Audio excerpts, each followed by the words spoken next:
Iran memberikan peringatan keras kepada Presiden Amerika Serikat Donald Trump soal potensi balasan yang dapat mereka lakukan. Ancaman ini disampaikan juru bicara militer Iran, Brigadir Jenderal Mohammad Akraminia pada Kamis 29 Januari 2026.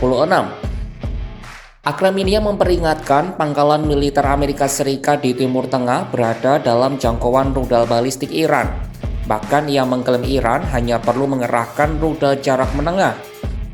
Tak cuma rudal, ancaman Teheran juga termasuk drone kamikaze yang sudah teruji kualitasnya dalam peperangan.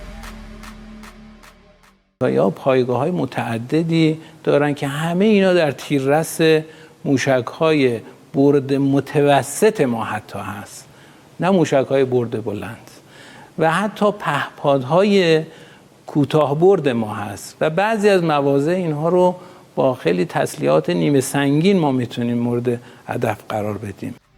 Dalam kesempatan yang sama, Akraminia memastikan Amerika Serikat tak akan mendapatkan perang yang cepat, seperti saat mereka menyerang fasilitas nuklir Iran pada bulan Juni 2025 lalu. Kala itu AS menyasar 3 fasilitas nuklir Iran di Fordo, Natanz, dan Isfahan dalam operasi militer bertajuk Magnet Hammer.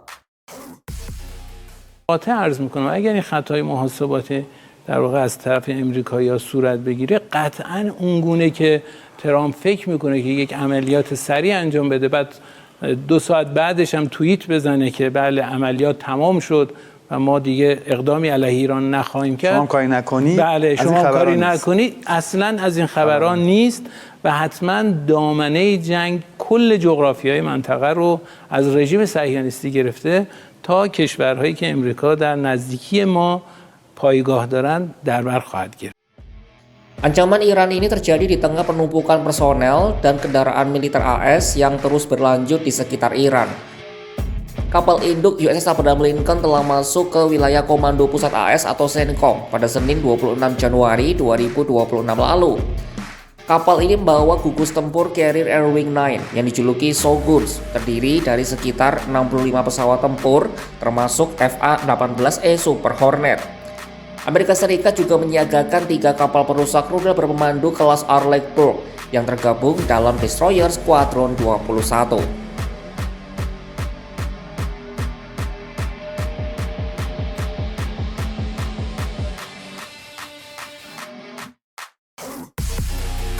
Jika perang antara AS melawan Iran benar pecah, efeknya bisa bermacam-macam.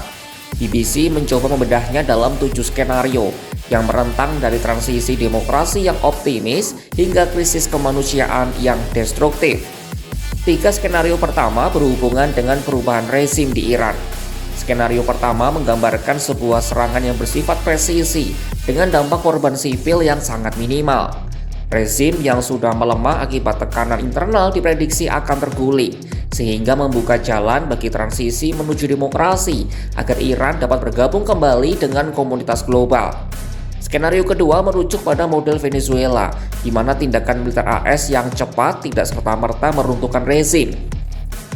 Rezimnya tetap bertahan, namun dipaksa modifikasi kebijakannya.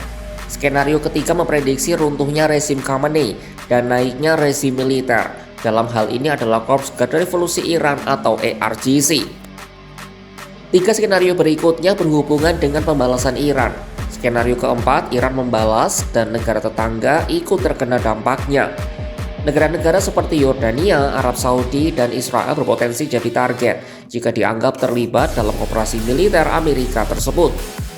Skenario kelima adalah sabotase ekonomi global lewat pemasangan ranjau laut di Selat Hormuz. Lalu skenario keenam adalah keberhasilan Iran menenggelamkan kapal perang AS lewat taktik asimetris. Dan terakhir, skenario paling kacau sekaligus yang paling ditakuti oleh negara-negara di kawasan Timur Tengah. Skenario ini adalah runtuhnya rezim yang digantikan oleh kekacauan total. Kosongnya kekuasaan di Teheran dapat memicu perang saudara, seperti yang terjadi di Suriah, Yaman, dan Libya.